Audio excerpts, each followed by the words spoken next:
السلام علیکم ورحمۃ اللہ وبرکاتہ۔ الحمد للہ رب العالمین والعاقبۃ للمتقین والصلاة والسلام علی سید الانبیاء والمرسلین وعلی آلہ الطیبین الطاہرین وعلی من تبعہم بإحسان الی یوم الدین۔ اما بعد فاعوذ باللہ من الشیطان الرجیم، بسم اللہ الرحمن الرحیم۔ ان اللہ وملائکتہ یصلون علی النبی یا ایہا الذین آمنوا صلوا علیہ وسلموا تسلیما۔ اللہم صل علی سیدنا شفیعنا حبیبنا و مولانا محمد وبارک وسلم۔ محترم ناظرین کرام، قصیدہ بردہ شریف کے تیسری فصل کا آغاز ہم نے کیا تھا، جو حضور علیہ السلام کی عظمت کے بیان میں امام شرف الدین بوسی رحمۃ اللہ علیہ اس تیسری فصل کو آپ نے قلم بند فرمایا ہے، جس کا 37واں اشعار حضرت امام شرف الدین بوسی رحمۃ اللہ علیہ فرماتے ہیں: دعا الی اللہ فالمستمسکون بہ مستمسکون بحبل غیر منفصم۔ دعا یدعو، یہ دعوت دینا، بلانے کے معنی آتے ہیں الی اللہ، اللہ کی طرف۔ فالمستمسکون، استمسکا یستمسکو کے معنی آتے ہیں مضبوطی سے تھام لینا۔ مستمسکون مضبوطی سے تھامنا ہے، بحبل رسی کو، غیر منفصمی جو ٹوٹنے والی نہیں ہے۔ اب اس کا ترجمہ ہوتا ہے حضور علیہ السلام نے اللہ کی طرف دعوت دی، بس اس کو قبول کرنے والے وہ ایسی رسی کو تھامنے والے ہیں جو ٹوٹنے والی نہیں ہے۔ اس شعر میں حضرت امام شرف الدین بوسی رحمۃ اللہ علیہ حضور علیہ السلام کی جو دعوت تبلیغ تھی، جو اللہ رب العزت کی طرف لوگوں کو جو آپ بلایا کرتے تھے، اس طرح اس کا تذکرہ آپ فرماتے ہوئے یہ فرما رہے ہیں کہ اللہ کی دعوت حضور علیہ السلام نے جو دی ہے، اور جو لوگ ایمان لا کر ان کو مضبوطی سے پکڑ لیا ہے، وہ لوگ کامیاب ہو گئے۔ آپ دیکھیں حضور علیہ السلام کی جو دعوت تبلیغ تھی تمام انسانوں کے لیے، عرب و عجم کے لیے، اہل کتاب، مجوسیوں، بت پرستوں، جنوں وغیرہ، سب کے لیے حضور علیہ السلام نے اسلام کی تبلیغ عام فرمائی ہے۔ حضور علیہ السلام دین اسلام کی دعوت دی تو سعادت مند لوگ آگے بڑھے، اسلام کو قبول کیے، اس طرح مسلمان ہو گئے، اور آپ کی لائی ہوئی شریعت کو تھام لیے، دنیا و آخرت میں کامیاب و کامران ہوئے۔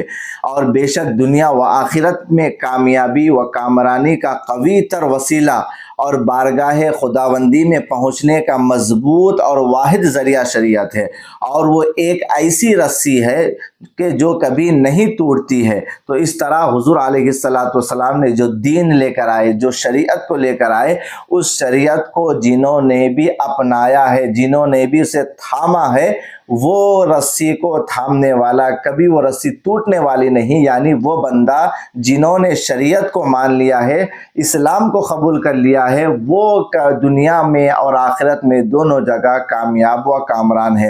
اور حضور علیہ السلام کی مبارک سیرت کو پڑھیں۔ حضور علیہ السلام نے مختلف اوقات میں اس طرح ہر ایک کو اسلام کی دین کی تبلیغ کرتے رہے۔ حجۃ الوداع کے موقع پر میدان عرفات میں حضور علیہ السلام نے ہزاروں صحابہ کے سامنے اس طرح حضور علیہ السلام نے عظیم خطبہ ارشاد فرمایا، اور اس وقت حضور علیہ السلام نے فرمایا: کیا میں نے تمہیں تبلیغ نہیں کی؟ کیا میں نے تمہیں دین نہیں پہنچایا؟ صحابہ نے عرض کیا: بلا یا رسول اللہ، کیوں نہیں؟ تو اس کے بعد حضور علیہ السلام فرماتے ہیں کہ تم گواہ رہ جاؤ، تم گواہ رہنا۔ تو اس طرح حضور علیہ السلام مختلف اوقات میں دعوت دین دیتے رہے، اسلام کی دعوت دے کر اللہ رب العزت کی طرف بلاتے رہے، اور لوگ جنہوں نے اسلام لا کر ایمان کو قبول کیا اور حضور کی شریعت کو تھام لیا، یقیناً وہ ایسی رسی کو پکڑے ہوئے ہیں جو کبھی ٹوٹنے والی نہیں ہے۔ تو اس کا تذکرہ اس شعر میں امام شرف الدین بوسی رحمۃ اللہ علیہ فرما رہے ہیں۔ پھر آپ آگے فرماتے ہیں: فاق النبیین فی خلق وفی خلق ولم یدانوہ فی علم ولا کرم۔ فاقہ اس کے معنی آتے ہیں اوپر ہونا، برتری حاصل کرنا۔ نبیین یہ نبی کی جمع ہے۔ خلقن یعنی تخلیق میں، وفی خلقن اور خلقن اخلاق، حسن سیرت کو کہتے ہیں، ولم یدانوہ فی علم ولا کرم، ولم یدانوہ کہ قریب بھی نہ ہوئے، فی علم علم میں بھی، ولا کرم اور نہ کرم میں۔ اب اس کا ترجمہ دیکھیں، آپ تخلیق و اخلاق میں تمام انبیاء پر فائق ہیں اور علم و کرم میں آپ کے قریب تک بھی نہیں ہیں۔ امام شرف الدین بوسی رحمۃ اللہ علیہ اس میں نبی کریم صلی اللہ علیہ وسلم کے اخلاق مبارکہ کو، آپ کو اللہ نے جو تمام عیبوں سے پاک اس طرح دنیا میں پیدا فرمایا ہے، اس کا تذکرہ اس شعر میں امام شرف الدین رحمۃ اللہ علیہ فرماتے ہوئے ایک بات یہ بھی فرما رہے ہیں، اور آپ کے علم و کرم کا بھی کوئی مقابلہ نہیں کر سکتا ہے۔ آپ دیکھیں اللہ رب العزت نے جو ہمارے نبی کریم صلی اللہ علیہ وسلم کی تخلیق فرمائی ہے کہ ہر عیب سے حضور علیہ السلام کی ذات مبارکہ پاک ہے۔ کسی لحاظ سے بھی آپ دیکھیں، اللہ نے حضور علیہ السلام کو ہر عیب سے اس طرح پاک فرمایا ہے۔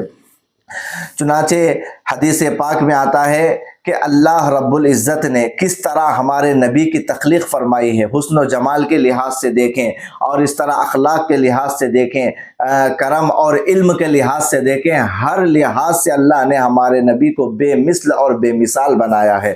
حدیث پاک میں آتا ہے، حضرت عائشہ صدیقہ رضی اللہ تعالیٰ عنہ فرماتی ہے کہ اندھیری رات میں اس طرح میری سوئی گر گئی۔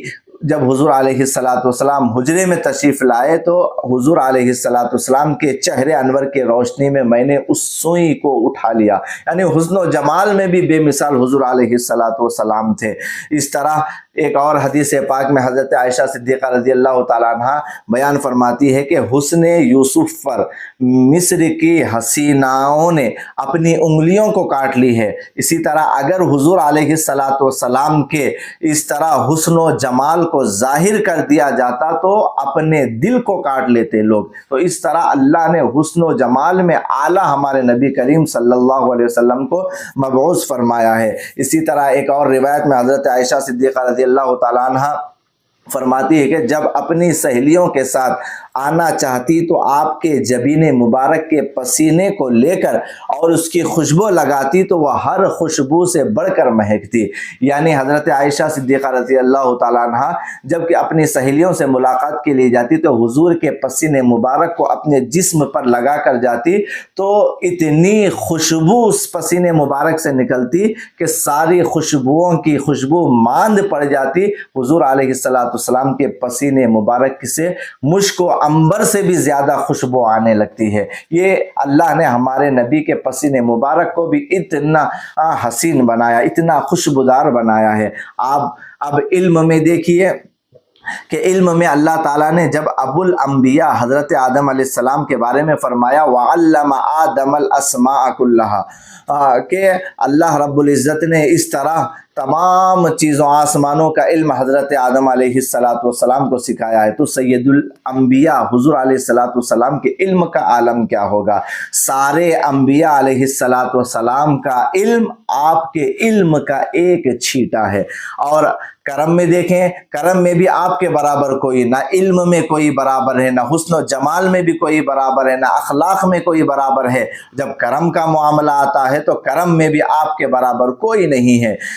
حدیث پر اس طرح کرم جو حضور علیہ السلام کا آپ کے اخلاق عالیہ اوصاف حمیدہ کا شمار نہیں ہو سکتا، کیونکہ آپ مظہر صفات رب تعالی ہے۔ علم و حلم، جود و کرم، شفقت و رحمت، عدل و انصاف، یہ سب کے سب حضور علیہ السلام کی ذات میں پائے جاتے ہیں۔ تو اللہ رب العزت نے اس طرح ہمارے نبی کو اتنا اعلیٰ پیدا فرمایا ہے۔ آپ کی ولادت جو ہوئی ہے تمام عیبوں سے پاک اللہ نے آپ کو اس کائنات میں مبعوث فرمایا ہے۔ اسی طرح بیہقی کی روایت ہے، حضرت عائشہ صدیقہ رضی اللہ تعالیٰ عنہ سے روایت ہے کہ حضور علیہ السلام فرماتے ہیں کہ حضرت جبرائیل میرے پاس آئے اور فرمایا میں زمین کے مشارق و مغارب میں گھوما تو کسی کو بھی میں محمد صلی اللہ علیہ وسلم سے بڑھ کر نہیں پایا۔ یعنی اتنی عظمت و فضیلت والے ہمارے نبی کریم صلی اللہ علیہ وسلم کی ذات مبارکہ ہے۔ آپ کا حسن بے مثال، آپ کا علم بے مثال، آپ کا کرم بے مثال، ہر چیز اللہ نے آپ کو بے مثل و مثال اللہ نے آپ کو اس کائنات میں مبعوث فرمایا ہے۔ اس تمام کا تذکرہ، خلق کا تذکرہ یعنی تخلیق کا تذکرہ، اخلاق کا تذکرہ، علم و کرم کا تذکرہ امام شرف الدین بوسی رحمۃ اللہ اس شعر میں فرما رہے ہیں۔ پھر آپ آگے فرماتے ہیں وَكُلُّهُم مِّن رَّسُولِ اللَّهِ مُلْتَمِسٌ غَرْفًا مِّنَ الْبَحْرِ أَوْ رَشْفًا مِّنَ الدِّيَمِ، وہ وَكُلُّهُم ان تمام میں یعنی تمام رسولوں میں، من رسول اللہ کے رسولوں سے، تمام جو اللہ کے رسول ہیں وہ سب کے سب ملتمسن درخواست گزار ہے، التماس کر رہے ہیں کس کا؟ غرفم من البحر، غرف کہتے ہیں چلو بھر جو پانی ہوتا ہے اسے غرف کہتے ہیں، بحر سمندر، رشفم من الدیم، رشفن کہتے ہیں بوند کو یعنی بارش کا بوند قطرہ وغیرہ، دیم یہ مسلسل موسلا دھار بارش جو ہوتی ہے اسے دیمن کہتے ہیں۔ تو اب اس کا ترجمہ ہوتا ہے ان میں سے ہر ایک رسول اللہ سے درخواست گزار ہیں سمندر کے ایک چلو کا یا بارش کے ایک بوند کا علم۔ اب امام شرف الدین بوسی رحمۃ اللہ علیہ حضور علیہ السلام کی تعریف و توصیف بیان کرتے ہوئے یہ کہتے ہیں کہ اللہ تعالیٰ نے زمین و آسمان کے خزانے اور ان کی کنجیاں آپ صلی اللہ علیہ وسلم کو عطا فرمایا ہے، اور ہر ایک کو اس کے لائق تقسیم کا آپ کو اختیار بھی دیا ہے۔ اسی طرح ہر ایک کو دربار الہی تک پہنچنے کے لیے آپ ہی کے دربار سے گزرنا ہوتا ہے، اس لیے آپ سے ہی درخواست گزار ہیں، خصوصاً انبیاء علیہم السلام جو تفویض کے مرتبے اعلیٰ پر ہوتے ہوئے کرم کے ایک چلو کے لیے بھی آپ سے ملتمس ہیں۔ حق یہ ہے کہ تمام انبیاء علیہم السلام کو جو کچھ ملا ہے وہ رسول اکرم صلی اللہ علیہ وسلم کے صدقے سے ملا ہے، جو کچھ علم و کرم ملا ہے وہ حضور علیہ السلام کے علم کا ایک چھیٹا ہے۔ پھر امام شرف الدین بوسی رحمۃ اللہ علیہ آگے فرماتے ہیں وَوَاقِفُونَ لَدَيْهِ عِنْدَ حَدِّهِمِ مِن نُقْطَةِ الْعِلْمِ أَوْ مِن شَكْلَةِ الْحِكَمِ، وَوَاقِفُونَ کھڑے ہیں لدیہ آپ کے سامنے، عند حدہم حدود کے اعتبار سے، من نقطتن مانے نقطے کے علم، اور من شکلہ یہ اعراب کو کہتے ہیں حکمن حکمت، اس کا ترجمہ ہوتا ہے وہ سب آپ کی خدمت میں اپنی اپنی حد میں کھڑے ہیں، علم کے نقطے یا حکمت کے اعراب کی طرح۔ اب یہاں پر حضور علیہ السلام کی شان و عظمت کا بیان سلسلہ آپ کا جاری ہے، ہر شعر میں حضور علیہ السلام کی اس طرح تعظیم و توصیف یہاں پر بیان کرتے ہوئے اس شعر میں حضرت امام شرف الدین بوسی رحمۃ اللہ علیہ فرماتے ہیں کہ ہر پیغمبر کی آقا کے دربار میں اپنی اپنی حد مقرر ہے، وہ اس حد میں رہتے ہوئے استفادہ اور استفاضہ کرتے ہیں۔ مطلب یہ ہے کہ انبیاء علیہ السلام کے پاس جو علم و حکمت ہے حضور علیہ السلام کے علم و حکمت سے ہی مستفاد ہے، اور آپ کا ہی صدقہ ہے، اور انبیاء علیہ السلام کا علم حضور علیہ السلام کے علم کی نسبت سے ایک نقطے کی طرح ہے، اور ان کی حکمتیں حضور علیہ السلام کی حکمت کی نسبت سے ایک حرکت کی طرح ہے، یعنی رسول اللہ صلی اللہ علیہ وسلم علم و حکمت کے سارے الفاظ و معنی کے جامع ہیں، اور تمام انبیاء علیہ السلام کو جو علم ملا ہے اس میں سے ایک نقطہ یا ایک حرکت کی طرح ہے۔ تو اس طرح جو اللہ رب العزت نے ہمارے نبی کو اس طرح علم کا خزانہ عطا فرمایا ہے، اور ان میں سے نقطہ جو انبیاء علیہ السلام کا علم ہے وہ نقطے اور اعراب کی طرح ہے۔ تو اس طرح اس شعر میں حضور علیہ السلام کے علم کے بارے میں، علم کے کمالات، اللہ نے کیسا علم عطا فرمایا ہے، وہ سارے علم کے بارے میں اس شعر میں حضرت امام شرف الدین بوسیری رحمۃ اللہ علیہ فرما رہے ہیں۔ اور اس شعر میں اس بات کا بھی اشارہ ہے کہ رسول اللہ صلی اللہ علیہ وسلم سر الوجود ہیں اور مقصود ہے، کیونکہ نقطہ اپنی قیمت میں حرف کا محتاج ہے اور حرف نقطے کا محتاج نہیں ہے، اور نقطے تابع ہیں اور حرف متبوع ہیں، اور حرف حامل ہے نقطے محمول ہیں۔ آخرت میں یہ موقف بہت واضح ہوگا کہ حضور علیہ السلام کا لوائے حمد بلند ہوگا، تو سارے انبیاء علیہ السلام اور ساری کائنات آدم سے لے کر ایدم تک ان کے سائے میں ہوگی۔ جیسے نقطوں میں تفاوت ہوتا ہے، انبیاء علیہ السلام کے درجات میں بھی تفاوت ہوگا۔